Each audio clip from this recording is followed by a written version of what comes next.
my mom dance face. And I love this one. You know, my trolls are going to screenshot that. They're going to be like, look at those two. Look at how they're kids. So cringe. Seriously. So cringe.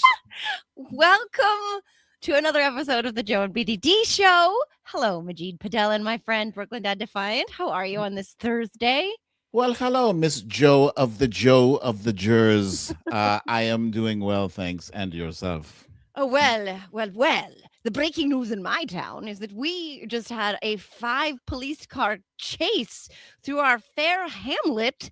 And it culminated, it ended at the Bank of America across the street from my office. And they pulled this motherfucker out of a Mini Cooper. What?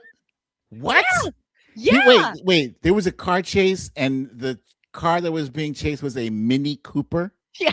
It's like Too Fast and Too Furious for like those actually those things can't they do have some zip to them. I have test driven one of them. They zip. They do. Yeah.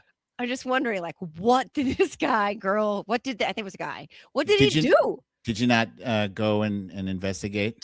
Well, no, I guess I had this pressing appointment, you see. I had to come here to talk to you, my friend, and all of the lovely people who are here with us to discuss the 9-layer dip of dumb fuckery that is the Trump regime. Because, wow.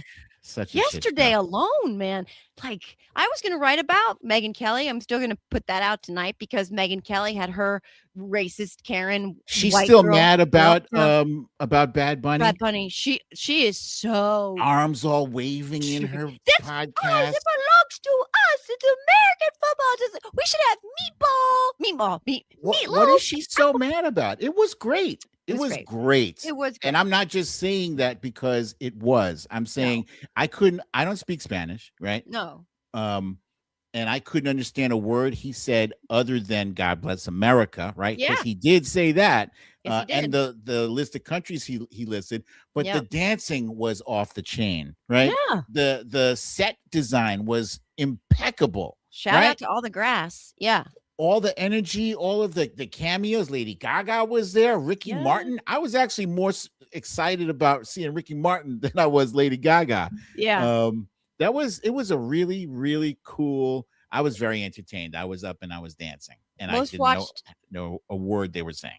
No, me either. By the way, I don't know what Pavarotti sings or any other, opera singer who sings in a foreign language. And I enjoy that music, and I enjoyed all of this. And I don't speak Spanish either. It was a celebration of culture. And I think that's what triggers people like Megyn Kelly, because it flies in the face of this lie that she's been told and continues to perpetrate about how her birthright means that she's the one who gets these celebrations. And those people, despite the fact that Bad Bunny is American, more American than Nicki Minaj, by the way, fun fact.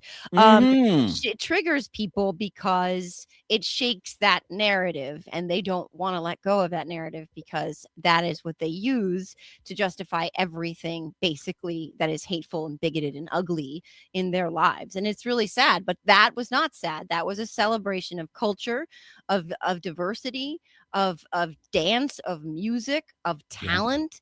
Did you see all the people and like the famous people like Jessica Alba and he was in there. Yeah, it was Pedro Pascal there too.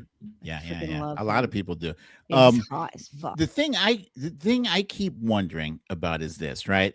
Like after the halftime show is over and people go back to not being outraged about it, like how do you look at your Latino friends and neighbors and coworkers? Like, how do you look them in the face and say, I wasn't talking about you per se. It was just, it's just, I mean, these MAGA were acting as though they have no exposure to anybody from any different walk of life. Like, how dare they put something there that's not English?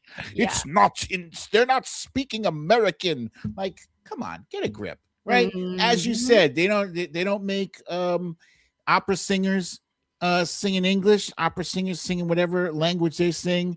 This is not the first time we've had a non speaking non-English speaking singer Right. singing. Shakira. Yeah. Yeah. Yeah. Yeah, like they let them. I like let them stew. It's hysterical to me that Piers Morgan is the one who's like, "What's the official language of America again?" And she's like, well, I know what you're gonna say, and I understand, but we should have meatloaf and apple pie. First of all, who has meatloaf at when watching the Super Bowl? You know, like When I was a kid, I actually had my mom used to make meatloaf, and I Super loved Bowl it. meatloaf. Super Oh Bowl no, meatloaf. That's what I'm no, no. saying. Like I love it. Look, I make mine out of turkey, but I love a good loaf. But that's not what you're thinking when you're thinking of the Super Bowl. But Megan Kelly and her awfulness was out awfuled by Pam Bondi. Mm. Megan Kelly was bad, and That she was a will get nice. her That was a time. nice. That was a nice segue. Go Thank you ahead with very your much. bad Look at self. me Go ahead. staying on target, not swirling. Look at that. Yeah. Yeah, it's these focus gummies that I'm taking, and I swear to God, they are not. they're not drugs. It's the ones from Target. Sure. Yeah, Sure, they're no, not. Ollie focus gummies. Yeah, keeping me right on target. And then you come in and you're like, let me do derail. It's like, yeah, Focus gummies. focus. No, I don't. Yeah, I actually don't like cannabis gummies because then I get paranoid. But anyway, no, Pam Bondi out awfuled Megan Kelly. Yeah. Somehow it's possible to be a bigger bitch, more hateful, vile, insufferable, contemptible, depraved, amoral, unjust, loathsome, Mm-hmm. slimy, insidious, idiot, incompetent, motherfucking asshole Karen than Wow. Megan Kelly. And that is exactly what Pamela Joe Bondi put on display yesterday. I was getting texts from my friends who are not political saying, can someone just punch this bitch in the face, please? Can someone drag her out by her hair like this? Oh my God. Oh That yeah. was, Yeah. She was doing that a lot. Yeah. let's talk about it. What are your Well, thoughts?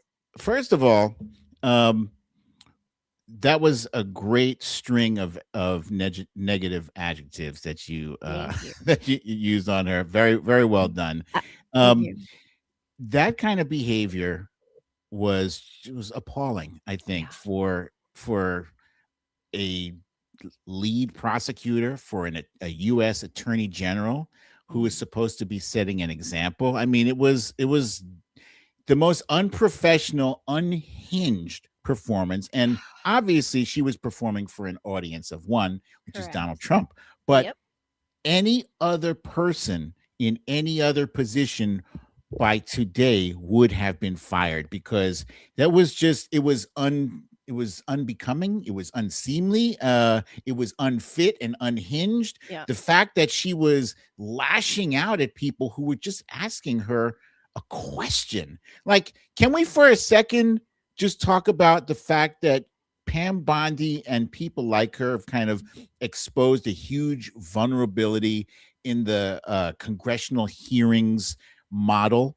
And that is this, right? If you are bringing people in to answer questions to the American people, but you cannot compel them to answer your goddamn questions, then we have a problem because then it's just a kangaroo court. It's a joke. So she, the fact that she knows as an attorney, she knows that when you are on the witness stand, you are not the one asking questions. She was doing this bullshit. I'm sure you saw it. Like she would borrow 20 seconds after Yeah. the Democrat was finished asking questions or attempting to ask questions. She would borrow 20 seconds and then she had like a binder full of hit pieces on every single. It was like, what is your point, woman? Answer a freaking question. Yeah. She did not go into that hearing intending to answer any of their questions, and she didn't. She didn't. She obfuscated. She projected.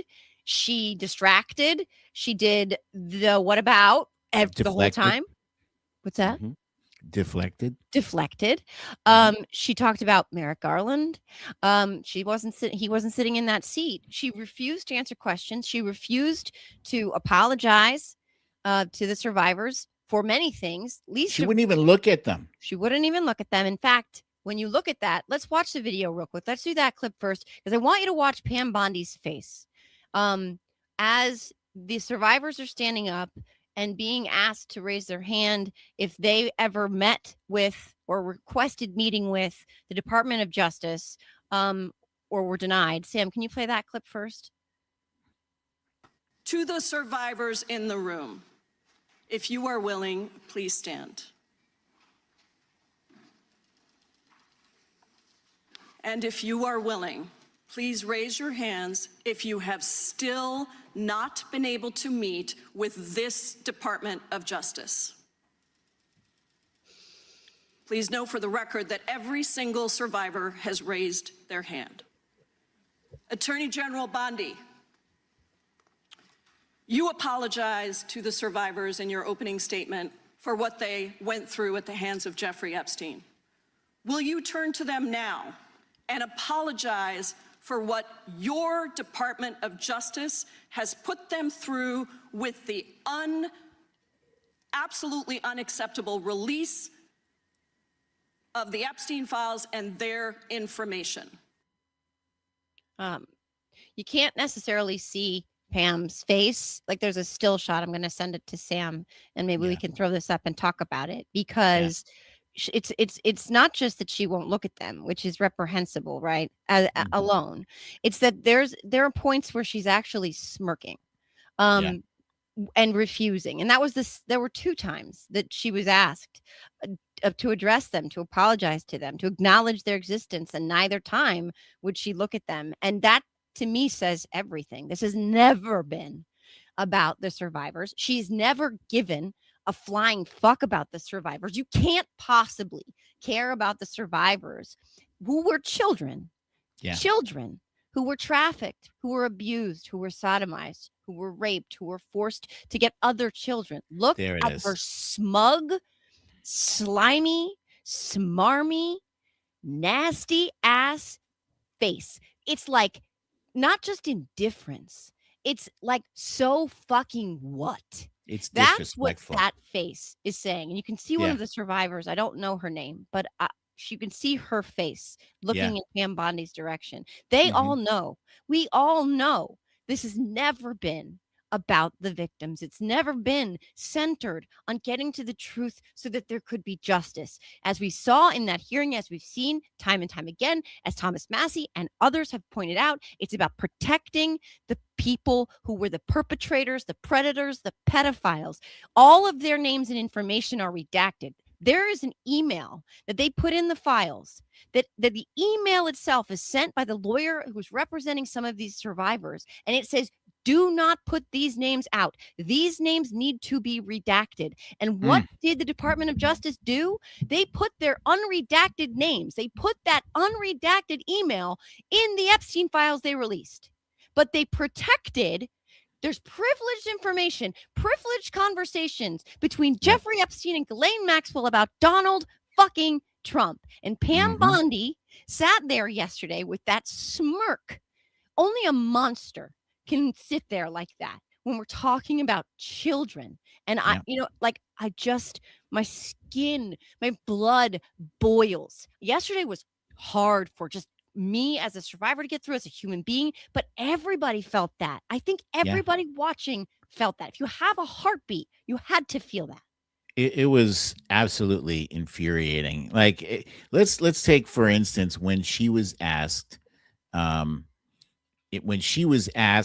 if there were underage girls present at any of the parties that Donald Trump attended, and she said the easiest thing in the world to do is say no. But mind you, she is under oath.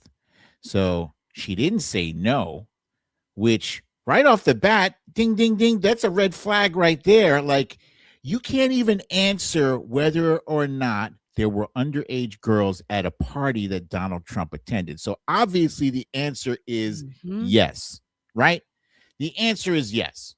So that was appalling. Number two, I think probably the craziest moment in that hearing was when she burst out about the Dow being 50 over 50,000. Like, what does that have to do with anything? Like, why are you cheerleading for this for the economy? In fact, it's not even the economy, because the Dow is not the economy. The Dow represents the masters of the universe, the millionaires and the billionaires, the people who have it like that, the people who will not be affected by any kind of economic downturn. They're going to survive. They're going to still sip champagne and eat caviar off of the deck of their yachts, their super yachts, while the rest of us scramble and struggle to survive. Yeah. So, and it's those people, as you said, that are being protected in this, the Epstein class. I've heard John Ossoff refer to them as the Epstein class. I think, those millionaires and billionaires should all be lumped into that Epstein class. I'm sorry if you're a millionaire and you're a good person. Yeah. Sorry about that. But for all intents and purposes right now, unless, more people like you stand up and speak out against the millionaire and billionaire pedophiles that are hurting and still hurting. They haven't stopped, because why should they? They're not being held accountable, right? So out of all of this, out of the 3 million files released, and all the thousands of survivors, victims who've had the courage to step forward and speak out and put their own face on TV, if no accountability comes out of this whatsoever, it is a disgrace. It's an absolute disgrace, because that means they won't get any justice, and the perpetrators will continue to perpetrate. 100%. And I would argue that the 50,000, which, by the way, she stopped herself halfway before finishing the word dollars, and which is like she had a talking point. She wasn't like, it wasn't really her lane. So she's like, and the Dow is at $50,000. And it's like, oh, girl. Like, I mean, even I don't know shit about the stock market, and even I know that the Dow doesn't do $50,000. But also, that was the audience of one. That was the whole performative thing for the audience of one. And then I would add to what you were saying so perfectly now, Gwynlee, that it's not just that they haven't been held accountable. They've been rewarded. These people have been rewarded with the highest levers of power. One of them has surrounded himself in the second season of this shit show with a freaking Russian nesting doll of people who are named in the files alongside him. The head of the Navy he appointed. Dr. fucking Oz is in the files, inviting Jeffrey Epstein to a party. Yeah, inviting Epstein to a party on Valentine's Day. Don't even get me started with Lutnick. RFK Jr. is on his plane how many times? And then I'm watching Cheryl Hines reacting to something about it on Joe Rogan, and I'm like, bitch, your brainworm, ass-eating, friggin' sewage swimming scumbag snorting coke off a toilet seat. He's all over these fucking files. So can I just say, I'm sorry, just as a brief aside, how insane these times are that we're living, that a guy like that is our Health and Human Services director, the guy who carried a dead bear in his thing, whose brain is partially eaten by a worm, who was a heroin addict. Am I right? Yeah, heroin and cocaine.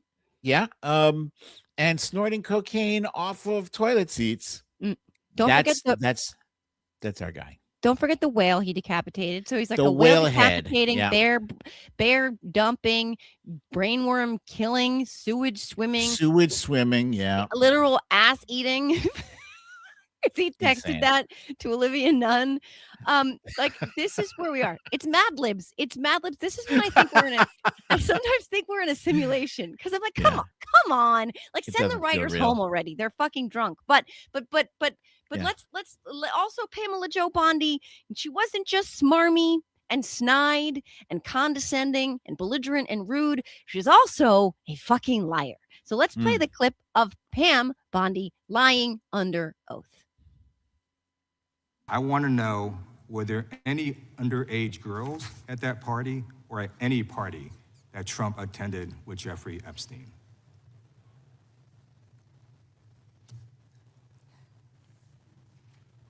This is so ridiculous, and that they are trying to deflect from all the great things Donald Trump has done. There is no evidence that Donald Trump has committed a crime. Everyone knows that. This has been the most transparent presidency. He's the one that asked that those files I'm reclaiming my time. be I got your released. answer. You said there's no President evidence. Trump asked Mr. Chairman, that please they stop the sign clock. Please stop the clock. The legislation. Time.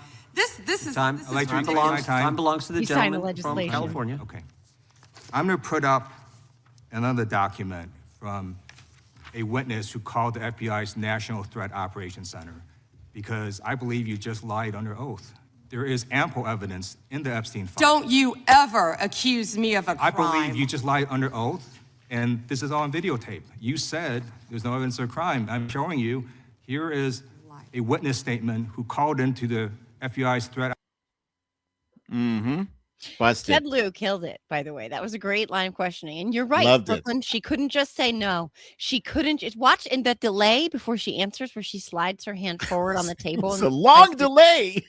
You could have parked a goddamn 747 inside of that pregnant pause, bitch. Yeah, yeah. Donald Trump might have been pleased with that performance, but I cannot imagine that MAGA is too pleased with it. And I say that because I'm online all day long and I see some crazy stuff. And the other day I saw what might have been a QAnon dude, right? So these guys are already kind of halfway off the cliff.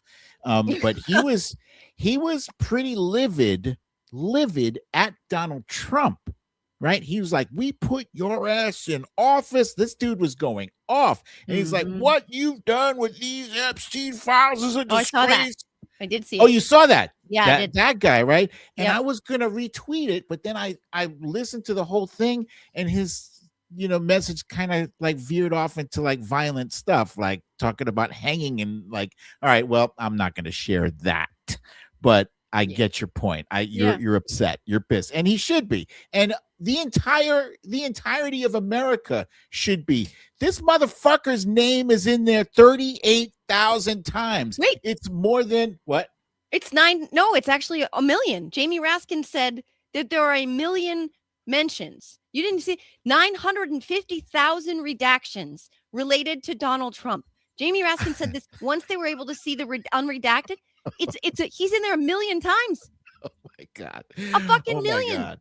Okay, Sorry, go ahead. I didn't mean to interrupt you. let me revise that. So he's in there a million times, right? Nobody whose name appears in a document a million times is free and clear, especially when he has done everything possible to obfuscate, to delay, to deny this whole thing. He called it a hoax. He called this and called it. No wonder his name is in there a million times. Holy cow. A million out of the 3 million they've released. There's another 3 million they haven't even released yet. Boy. So I don't know. Do you think we're ever going to find out definitively? Is it ever going to be confirmed? I mean, I wish I could say yes. I will say there's been more movement on this in the last, 6 months than ever before. And this doesn't obviously solely belong to this shit show. There are a lot of people who looked the other way and covered this up. I mean, go back to the original sins of Alex Acosta. Lots of administrations had lots of bites at this apple and didn't take them for whatever reason.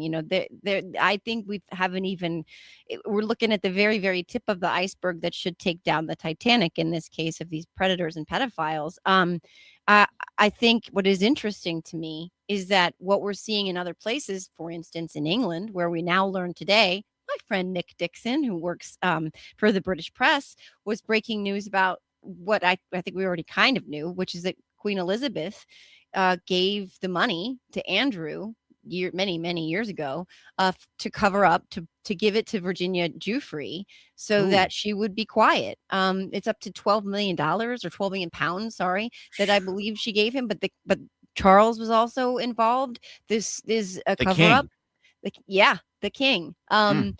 And I think this might bring the British monarchy down, to be quite honest. I think that Wow. it's one of those things where, the standards, very interestingly, are not equal across the board in terms of private industry, news media, and the presidency of the United States. But back to your original question, like, I hope that there is justice for these survivors. I hope that the people, the perpetrators, the co-conspirators, I hope that these fucking sultans and shit are actually brought to justice. Uh, I don't know. I wish I had, more faith in the systems and the institutions, because right now, one of the reasons it's really hard. I'm trying to not get emotional, but it's really hard to be a person, a survivor in this world, and to watch what feels like, yeah, we raped kids. So what? What are you gonna do about it? Yeah. You Yeah. handed us power, and now we have all the toys, and you gotta suck it up and get used to it. Like, they're just sort of flaunting it in our faces now. That's what Pam Bondi was doing yesterday. That's what Howard Lutnick is doing when he laughs. That's what he does when they all do. Besant and all these other people who are like, no, I stand with Howard Lutnick. Like, I don't care that he was at the island. That they're just flaunting it. Why did he lie about it? Right? Like, if you're he's claiming that he did nothing on that island, he's 100% innocent, then why Yeah. lie about it, bro? If it was all innocent, if you went there with your wife and you went to have lunch or whatever, Yeah. then why lie? If it was innocuous, if it was completely innocent, why are you lying about it? Because that makes you look guilty. And the same thing applies to Donald Trump and all his lies and denials and stuff. I mean, he automatically looks like a freaking liar. And Bill Clinton his name appears in these Epstein files between 500 and 1,000 times, right? That's not a small or insignificant number. And I feel like if Bill Clinton is found to have done some heinous shit, he's got to go too. He's got to go. He's got to go. And I have no problem saying it. It is what it is. If you hurt children, I don't care what party you're in, right? And that is where the rest of America needs to gather. That is where we all need to agree. If we can't agree on sports or religion or politics or anything, we got to agree on you can't be hurting kids without consequences, no matter who the hell you are, no matter what party, no matter how much money, no matter who. Period. You have to face the consequences. And these people of power, of influence, and of money feel like they are above all that, and that those rules don't apply to them. And I say that's bullshit. 100%. And once upon a time, I would have thought, granted that this is what they do, they perpetually move the line, right? I would have thought that mocking a disabled reporter would have been a red line. I would have thought that disparaging a POW for being captured would have been a red line. I would have thought that bragging about sexual assault would have been a red line. I would have thought that saying that the fallen of war were suckers and losers would have been a red line. I would have thought that golfing while thousands of Americans were dying a day and saying it is what it is would have been a red line. I would have thought that inciting a deadly insurrection against our capital in order to install yourself in an office that you were voted out of would have been a fucking red line. I once upon a time thought that raping children would have been a red line. But now we have a 34-time convicted felon, adjudicated rapist, business fraud, who can't even run charities because he stole from them in the White House. And Republicans are, by and large, with a few exceptions, moving the fucking line.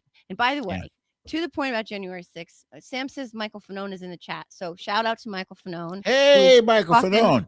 Awesome. And I really, truly believed at that time, as I was watching that unfold, watching my children crying because they were afraid for all of our lives and for our country, I was absolutely certain that would be the end of Donald Trump. I was convinced.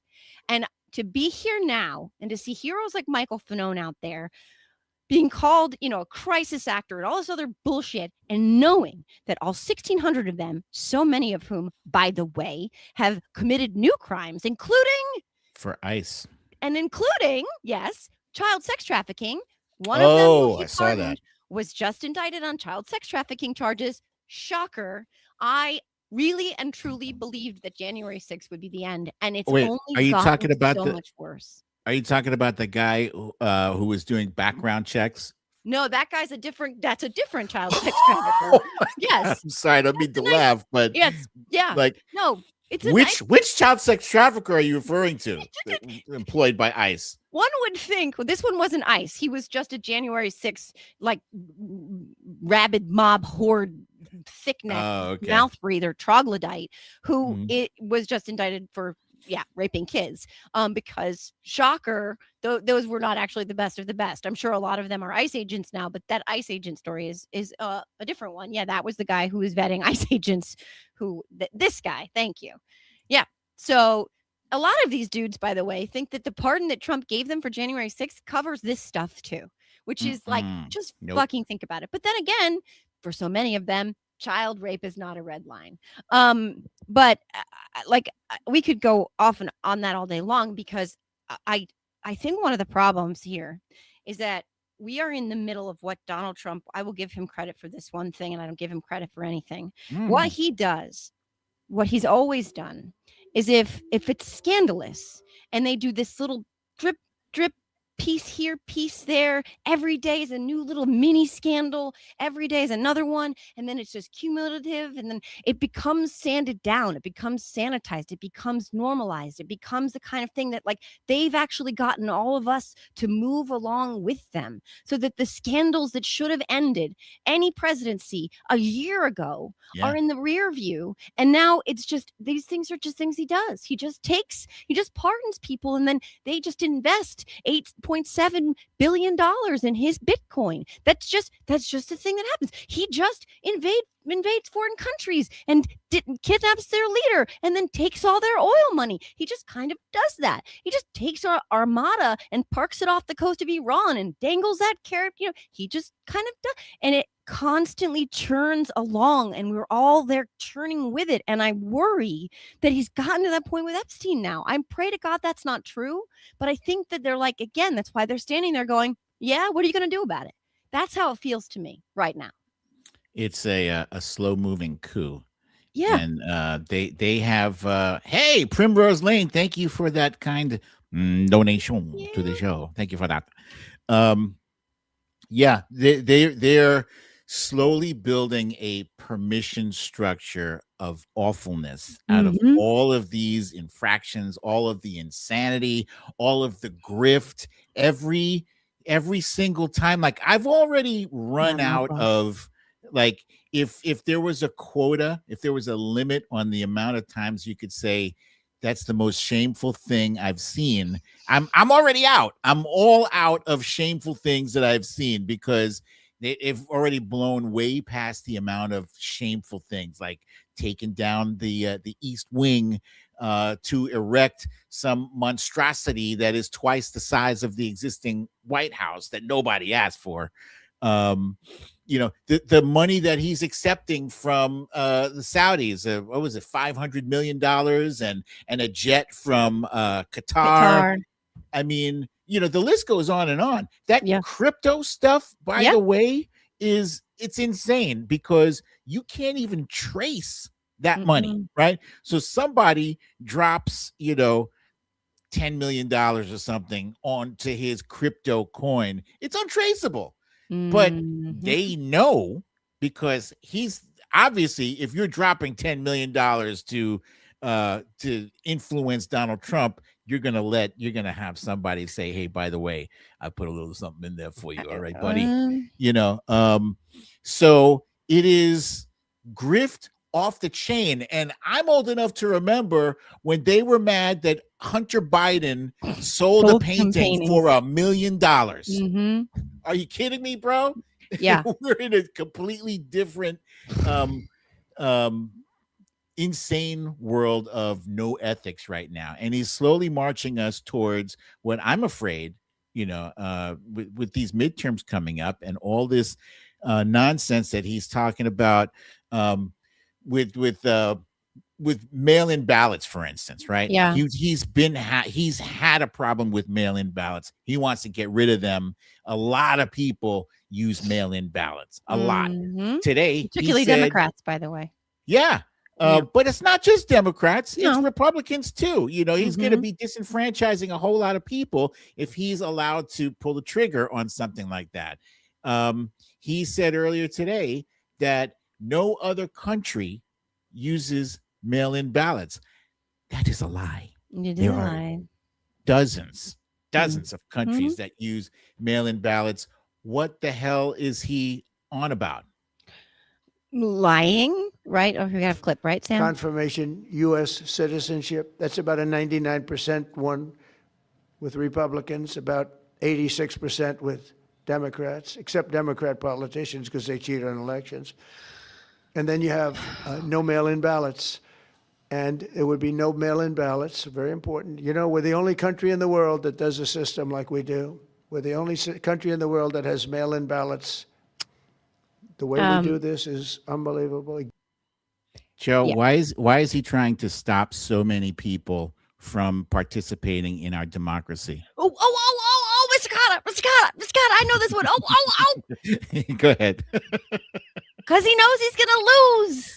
Because he knows he's gonna get impeached, and then he knows that all of that cushy immunity that he thinks that he has for the other things that he did before he was covered by the immunity that the Supreme Court gave him now means he's fucked, and it means he can't do all this billion-dollar grifting.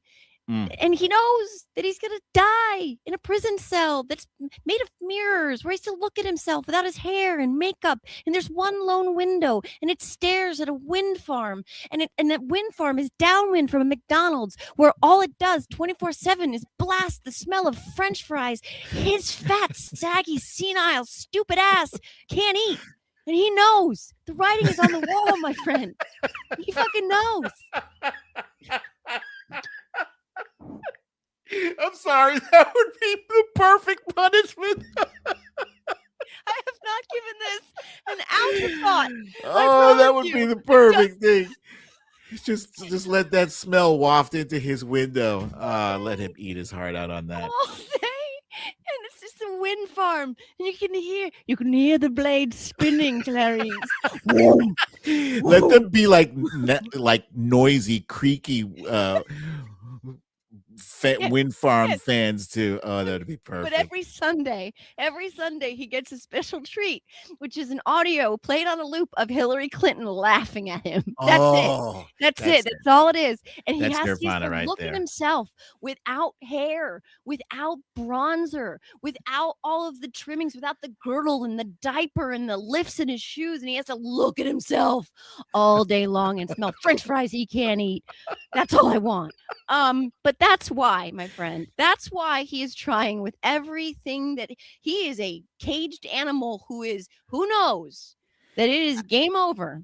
I hate to say it, but I have personally already given up on the Trump going to I don't think it's going to happen. Honestly, No, if I'm being honest with myself, I mean, it's fun to imagine that, and it's funny as hell, but but at the very least, he is power hungry, and it concerns me. I'm very you can't mess around with our democracy. Our democracy is I would say it's fragile, even though the courts are holding up, but half of Congress is complicit in letting him do what he wants to do, despite the fact that, what was it, the other day, didn't we get what was it, 6, 7 Republicans voted with Democrats? 6, 7!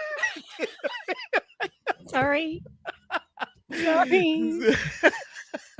6 or 7 Democrats voted. Sam doesn't feel well, but he still has enough energy to own my ass for 6 seconds. They voted to revoke his tariffs on Canada, which I thought was good. The courts are constantly shoving him back, and I think that's good. Oh, today, did you hear today? Pete Hegseth was trying to punish Senator Kelly for for telling the members of the military you don't have to follow illegal orders. The judge said, go kick rocks, because no, you can't do that. And so I love that. That's some good news. Yeah, no, he was very much put in his place, and not that we're not going to spend much time on this, but it's not making a whole lot of news that said that a grand jury can indict a ham sandwich, and they refused to indict the 6 sitting members of Congress who have national intelligence experience and military experience, who made that video along with Mark Kelly, which includes my friend, Representative Jason Crow.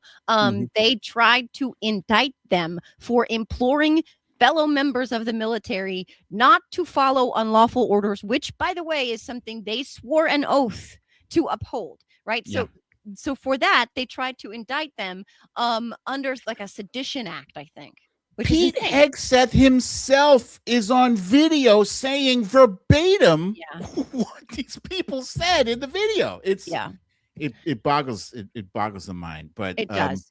But speaking of Hegseth, since that's a good pivot, and then we'll get back to the threats to our democracy, because the SAVE Act passed the House, and we have to talk about the SAVE Act, as I'm one of the many tens of millions of women who changed her last name, and my birth certificate does not match my last name now, and I do not have a passport at the moment because I don't live a fabulous life where I travel the lifestyle of the rich and famous. I'm lucky if I make it to the mall.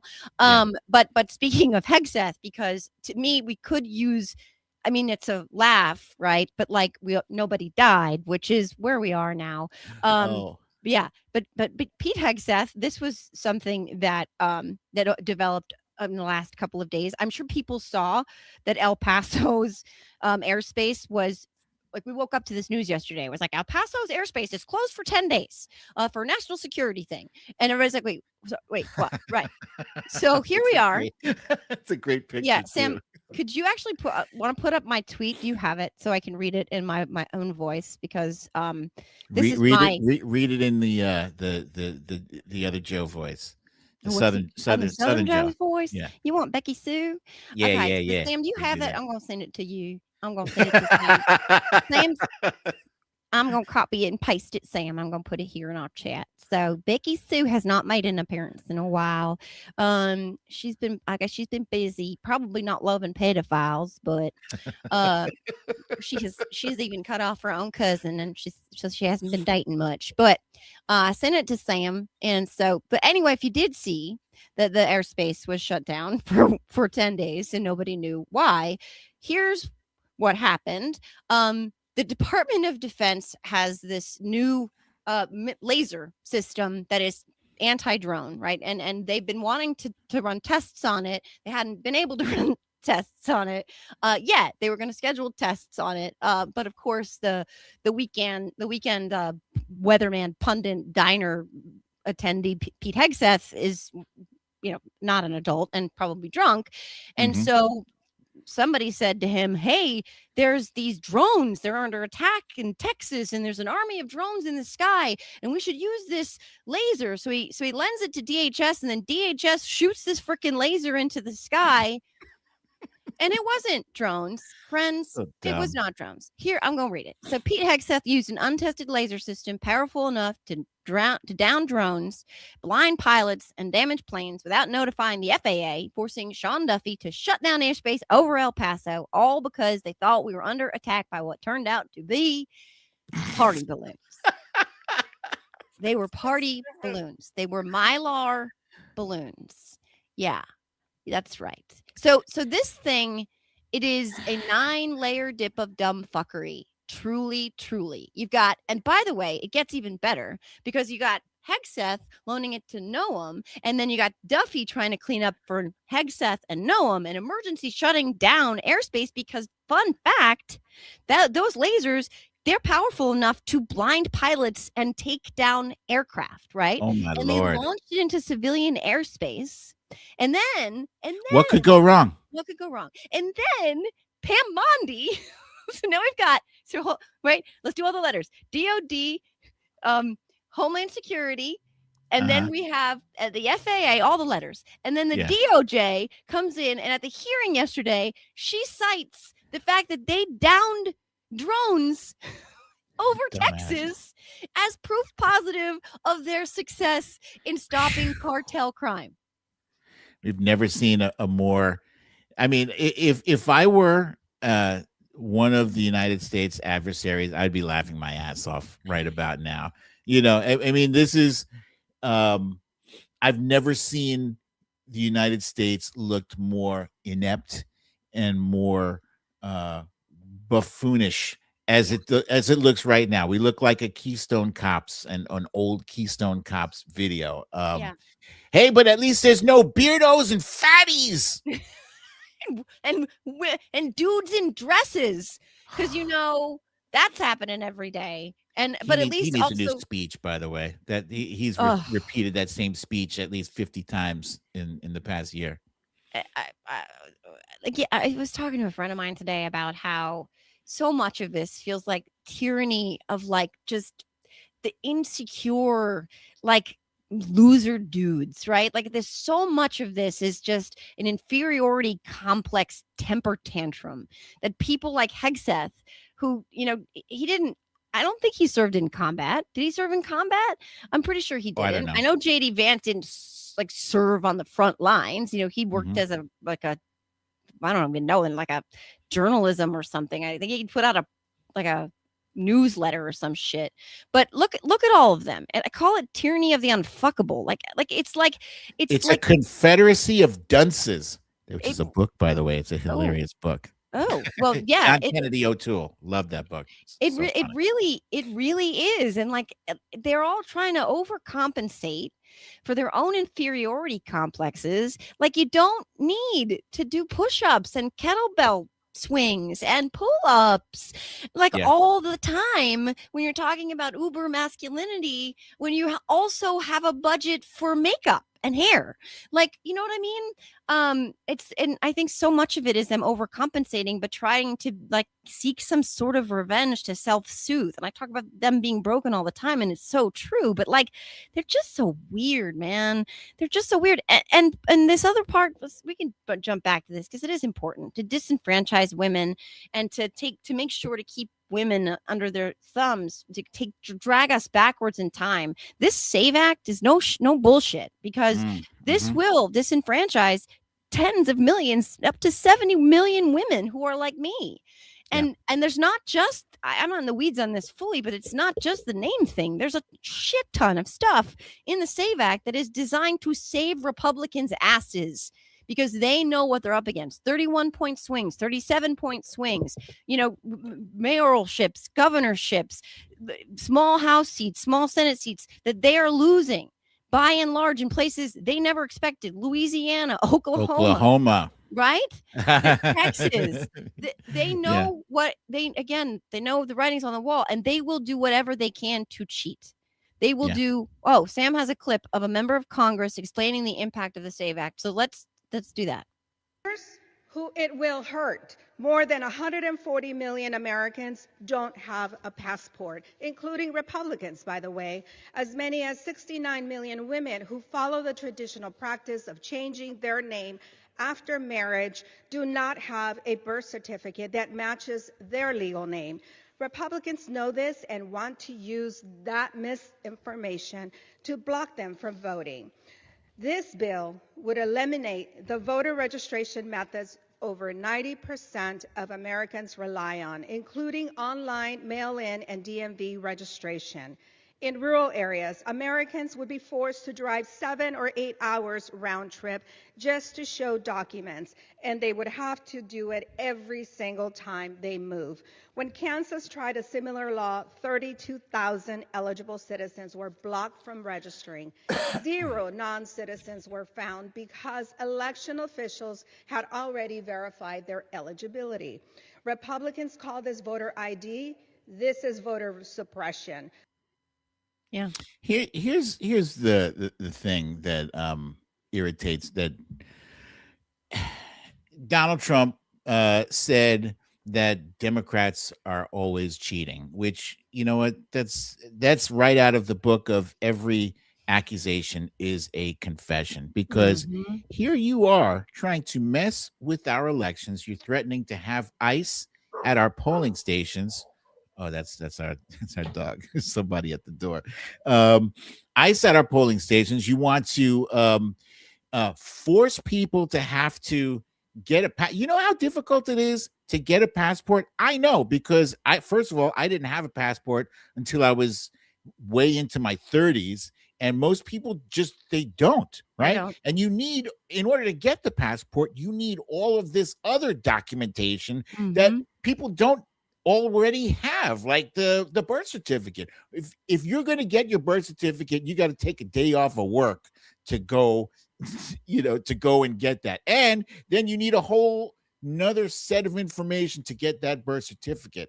So at the end of the day, they are disenfranchising people by making it difficult when they should be inviting more people to participate. Look, if why don't you just come up with some better policies and better proposals that voters want to vote for, instead of saying, nah, I don't want to let you vote? No, you know what? Offer things that the people want, instead of demanding that we eat your shit sandwich, and you don't change the ingredients at all, because they don't want to govern, they only want to rule. They're not interested in governing, right? They don't want to do any of that. They want an authoritarian state. They want fascism. They want people to fall in line. They want to be able to do whatever they want. So they're not interested in platform or policy. They haven't been for a long time, at least very much so in the era of Trump. And what they're doing now is manufacturing yet another crisis where there's voter fraud. There's rampant voter fraud, despite the fact that this has been litigated over and over and over again. And the voter fraud that we've seen by and large has actually come from Republicans. And the guy who called the Secretary of State in the state of Georgia and asked him to find 11,780 votes, if we want to talk about voter fraud. So they're manufacturing a crisis so that they can come in with what they call a fix, which is to help them. And that's all that it is. And by the way, to your point, anybody who is trying to suppress voting knows that the more people vote, the less likely they will be to win. And so you should always want to encourage people to vote more and not less. What's that? Oh, that's backwards. That's 0.0001. Looks like 1,000, but it's backwards. No, it looks like 0001 on my screen. Oh, okay. 0.0001 is the amount of voter fraud that has been found over the past 2 decades total. And numerically, that amounts to about 60 cases of fraud across 2 decades, accumulatively. So that, if you were to divide that out, what is that? 20 divided by 60. So what, you found 3 cases of voter fraud per year. And for that, you want to disenfranchise millions of people? Right. I don't think so. Yeah. No, I mean, again, back to Donald Trump's desperation, because a lot of Republicans in the House in particular have been saying that they're retiring because they know that, again, the writing is on the wall. For him, this is existential. It's not just like that his ego can't stand to lose, which is true. He's actually said that. He's actually said that his ego can't handle that he lost 2020. That he will say some of the quiet parts out loud. It's also his like inner child voice, like with no filter. But also, he loses all of this access to just blatant corruption that will insulate him and his spawn forever, because he knows that there's no path right now map to getting him at the best case scenario.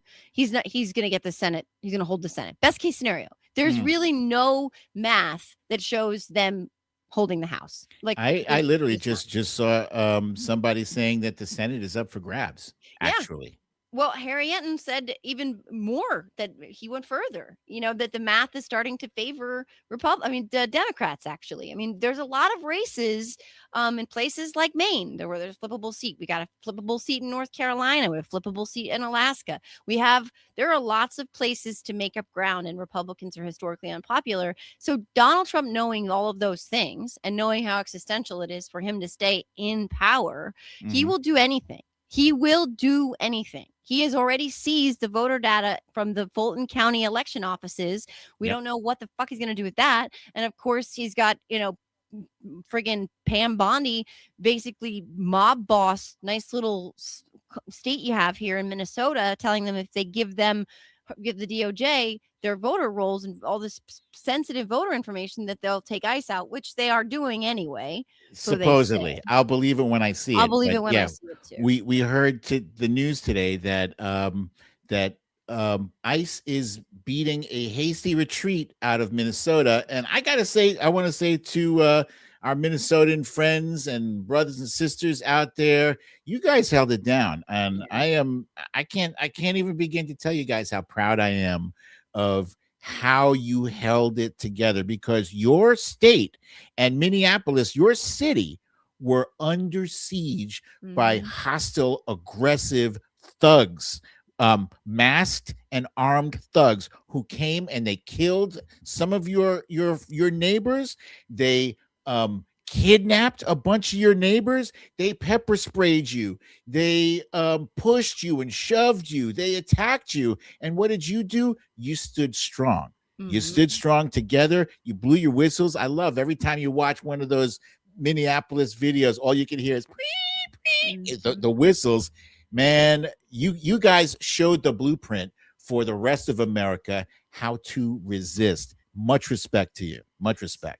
So much respect. And I tweeted this today. 2 innocent people were murdered in broad daylight. Entire communities have been traumatized irrevocably. They assaulted women, children, the disabled, the elderly. They waged war on the state of Minnesota. And for what? What did they accomplish? What was the fucking point? But more importantly, really, to your point, is that what you do with bullies, what you do with despots and dictators and authoritarians, it's the number one rule in Timothy Snyder's book on tyranny, is you do not obey in advance. You do not comply. You do not capitulate. You stand up. You stand your ground. You hold firm to the rules, to those written and unwritten rules that we have in society, where we hold fast to the things that are acceptable, and we maintain red lines for the things that are not. You're not Paul Weiss. You're not the institutions that complied. You're not Gallup. Hello, Gallup. Right. Yeah, I saw that shit. They're not doing presidential approval anymore. No, come on, man. Because the melted Oompa Loompa on the Walk of Shame has a big sad, because he's got 36% right now, one of the lowest ever recorded ever. You saw that Harry Enton. Sam, put that Harry Enton graphic back up. He is so fucked every which way. And to Sunday, look at this underwater among independents, fucking 43 points. Wow. But it was 37 just like a week ago. Even non-educated white people are bailing on this guy. So and to the people of Minnesota, also to JB Pritzker and to Gavin Newsom, where the National Guard has retreated from their cities and states, what you do, this is you stand up and you hold your ground. You don't non-violently. I forgot to say that is the key component, because these guys, ICE, were deliberately trying to provoke physical, violent encounters. And Minneapolis actually really held. When I say they held strong, like I'm not a violent guy, but I think if somebody was in my face, shoving me, I would have probably would have reacted violently. But they did their thing. They resisted, and that's the way to do it. That's And we have a Tim Waltz clip. Let's play that. Left us with deep damage, generational trauma. They left with economic ruin in some cases. They left us with many unanswered questions. Where are our children? Where and what is the process of the investigation into those that were responsible for the deaths of Renee and Alex? So much trauma, so much pain and suffering and injustice, and we know that they have said out loud many times they're not investigating Renee Good's murder. Cash Patel personally intervened and stopped the FBI from taking evidence of the shooting from her car. He stopped them from gathering evidence of her murder. We know that they are punching themselves in the dicks over their lies about Alex Preddy, about what's going on with that investigation. We know that there are ICE agents who perpetrated acts of violence against pregnant women who are back on the street. We had an ICE shooting right here in New Jersey a few days ago, a couple of towns over from me. It is heartbreaking, and it is lawless, and the Department of Homeland Security is completely broken. And by the way, not currently going to be funded so far. Good. The Democrats, other than John Fetterman, and I saw a great nickname for Fetterman the other day, and I can't remember what it is, but the Democrats held together on not funding. And look, I had Blumenthal on recently, and we talked about stripping that out of the government funding bill. And I honestly believe that was the right course of action, because the Republicans can't hang a government shutdown around their necks this time, because it was pinpointed. It was just this. It was ICE, and they're not asking for much, things that are no brainers. No more masks, no more breaking into people's homes, true investigations and oversight, like things that should be warrants. Right. Yeah. So at the moment, it looks like they're not going to get funded because they don't want to put constraints on Donald Trump's personal Gestapo. It doesn't work. But this is where I'm confused, because I could have sworn that the big ugly bill already kind of funded them, didn't he? Like, didn't that bill that was already signed give them something like, I don't know, I want to say $170 billion. Am I wrong? Yeah, I'm not in the weeds on appropriations, but I do believe that because Congress still controls the purse strings, that they can do this, where they, just like any government shutdown, where they can freeze it so that they don't have the funds. I mean, this is my understanding. I like it. I'll take it. That's what I'll take it. But let's end on a kind of, if we can, a funny, cathartic laugh at somebody else's jorts. Kid Rock. So, by the way, can we just talk about that their counter programming for the halftime? There were some tweets on Twitter that got more views than that pathetic show. This is a great graphic. 135 million people watched Bad Bunny. 12 to 13 million people watched the Puppy Bowl. I think that 135 was revised down to 128.2, but it's still a shit ton of millions of views. Even the Puppy Bowl beat them. I mean, I love the Puppy Bowl. I think there were more people at my daughter's 5-year birthday party on Zoom during COVID. I've seen more people at the DMV in the middle of a snowstorm on the Oklahoman Panhandle at 3 a.m. than were at Turning Point USA's counter programming. Let's just show this clip of Kid Rock lip syncing badly. Sam, could you pull that one up? Just George.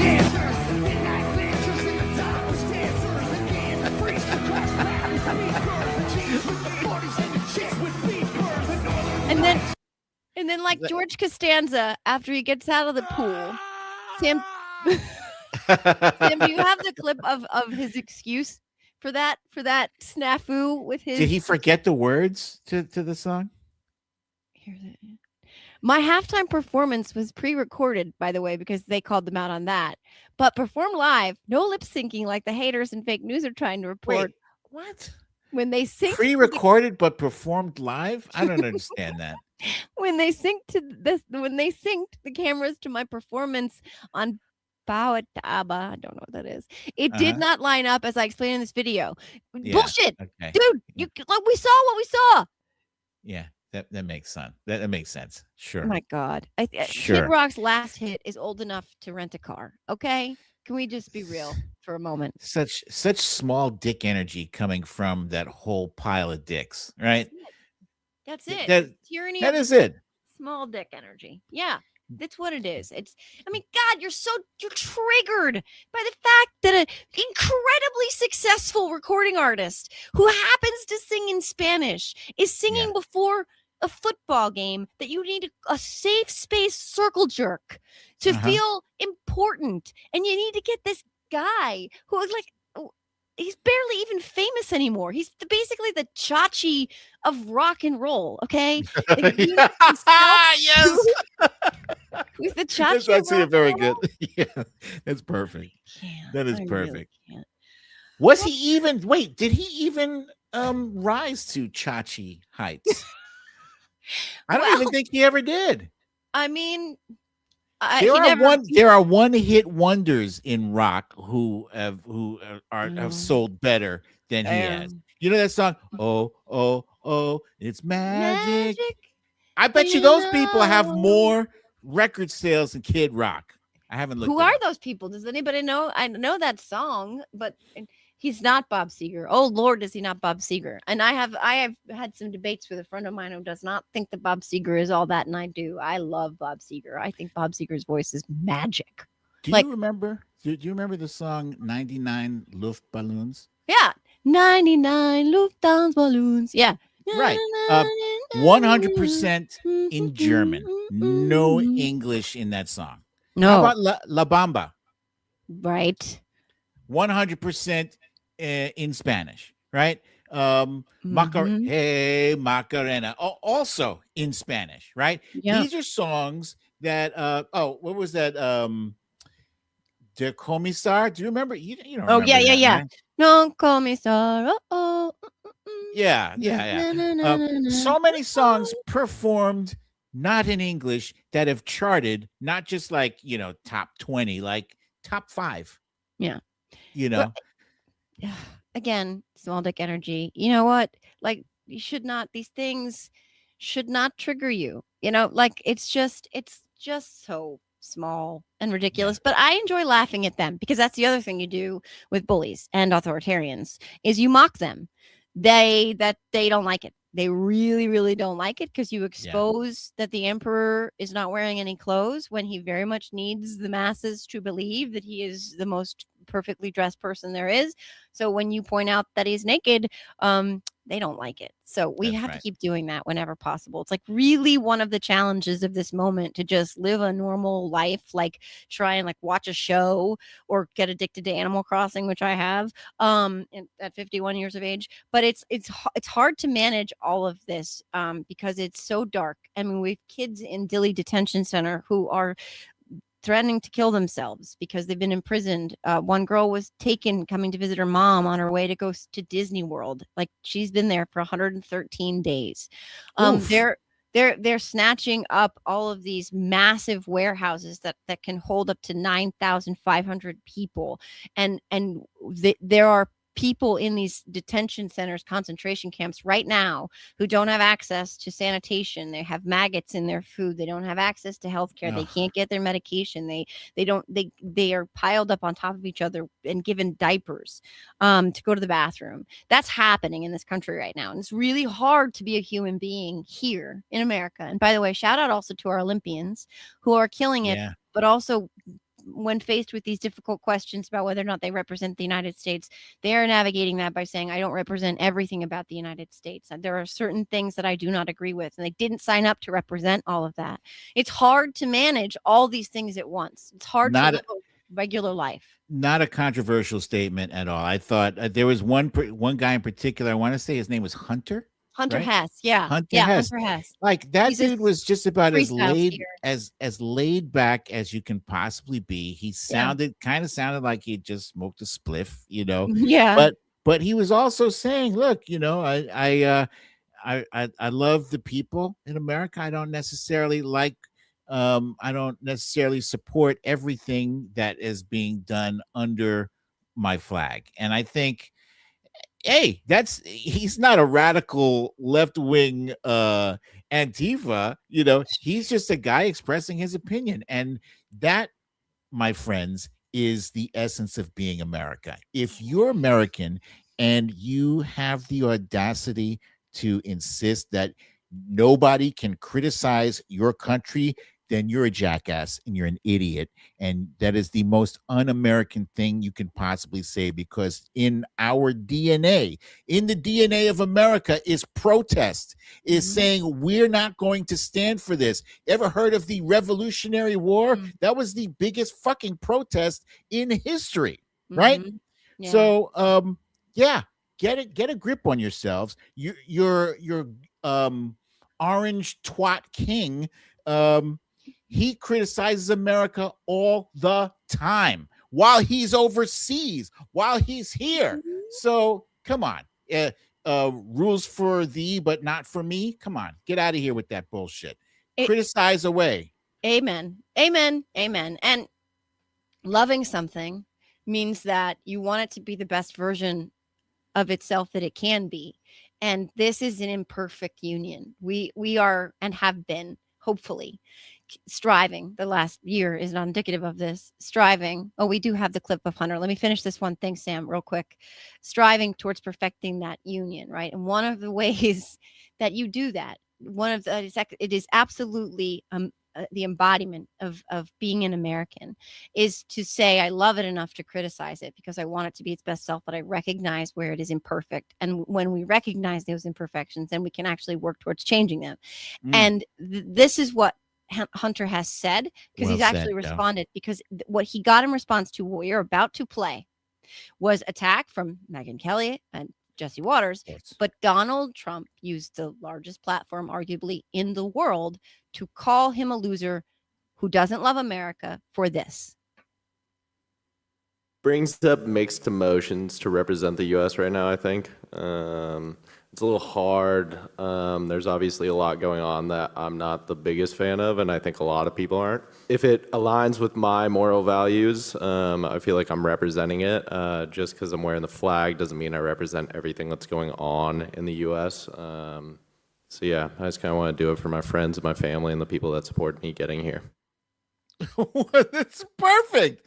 Called him a Come loser. on, man. How can you not shouldn't be like on the that team. dude, man? Come on. By the way, that whole scene is so cool. It's like it looks so retro. Like could have been 1978.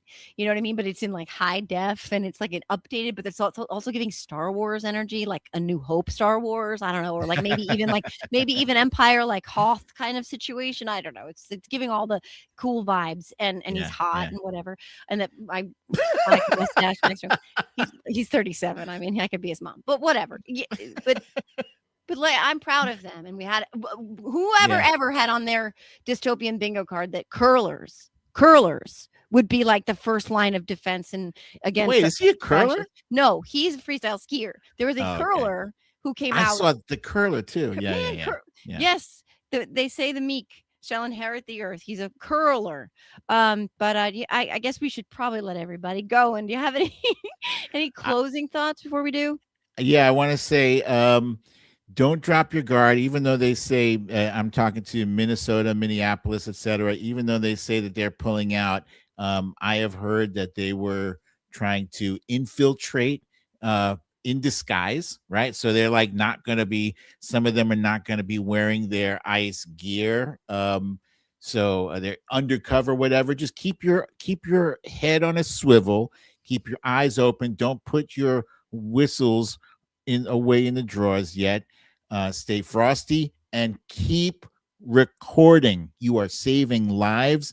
You are saving democracy by recording everything that those fascist thugs do.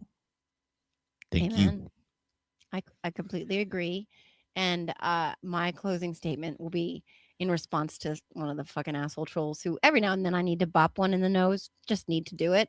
All of this is for my kids. Every fucking second of what I do is for my kids. Of course. That is the original Common reason sense. that I refuse to let democracy die on my watch. I refuse to let my kids inherit a world that's less free than the one that I did. As it stands right now, I have fewer rights than my daughter did.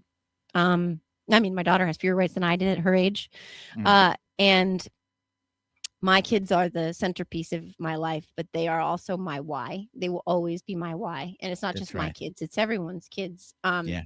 And so for that fucking troll who said I'm alone all the time these days and something about my kids, go fuck I want yourself. to. I want to Go fuck say. yourself.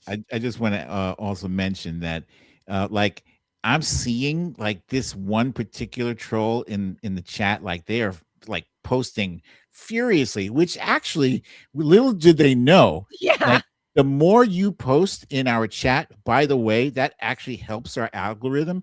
So I Thank want to thank you for like at first, like 20 minutes ago, I was gonna say ask Sam to like, hey, get this chucklehead out of here. But then I was like, oh wait, they're boosting us. Thank you. So Thank you. for that, we appreciate. Thank you. And it really says more about you that you're here than it does about me. So That's right. thanks for that again. That's right. It's one Well, of our fans. He's hate watching us.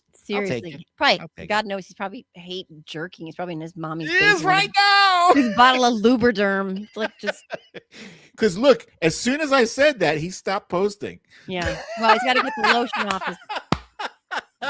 He's got to set Rosie Clown. Palmer free.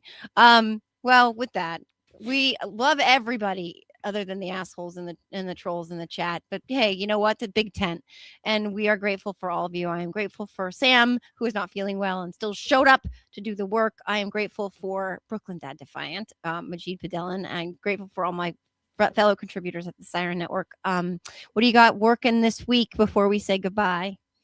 Working this week. Well, let's see. I did. I had Isaiah Martin on I the love Defiant Isaiah. Weekly yesterday. Mhm. That brother, first of all, he's so funny. So funny. He's so talented. He just did one of those surrounded things where like 20. I know. I saw. Oh my God, he's Yeah. frying MAGA left and right. I love him. So that was fun. And I did a Substack that I was very proud of. It had to do with the whole Bad Bunny controversy, and so that was good. And aside from that, I'm just every day, trying to fight the forces of evil one day at a time and keep my sanity. Yeah, it's a lot to get through. Even we had 10 other topics that there's not enough time in all the day to get through all of this stuff. But the conversations are the antidote because it takes away the power and it creates community and it makes people feel less alone. And I'll probably say that every week.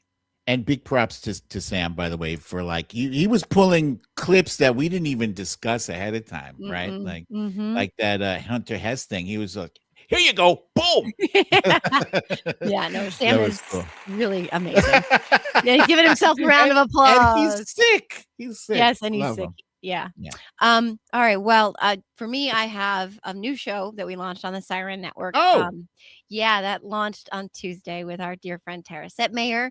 That's called the BFD, the Big Effing Deal with Tara Setmayer. That's going to be on every Tuesday live stream like we are, but at 12 Eastern. Yeah. And we have a Jersey connection. We're both from here. So we wanted the artwork to represent Jersey. So Asbury Park being one of my beaches, our cover art evokes the Asbury Park Greetings from Asbury Park postcard that's kind of iconic. So that look for that, and I'm gonna be on the Stakes co-hosting her show tonight because she's gonna be in the city, and I'm gonna be writing my Substack to drag Megyn Kelly because I did not get enough. Just dragging Pam Bondi. I was sad to put that Megyn Kelly piece to the side because she deserves every now and then. You don't want to give them oxygen, but every now and then you got to bump a bitch on the nose. You just got to do it. So I don't know what Sam's showing now, but there it is. I love it. Oh, Yeah. It's just like the postcards. it's giving the same energy. So we've got shots of the Jersey Shore diner, Very cool. famous tomato pie, not pizza, although they are cousins. Place Marugas. on the Jersey Shore. But yeah, so look for that. And Brooklyn, you've been an absolute amazing partner in this show, and it's growing. Our audience is growing, and I'm extremely grateful. Yeah, and I can't wait Yeah, to me too. continue to do this. So we'll see you guys next Thursday. Same bat channel, same bat time. Thank you so much to everybody in the chat. Thank you, Brooklyn, and thank you, Sam. Thank you, guys. Bye.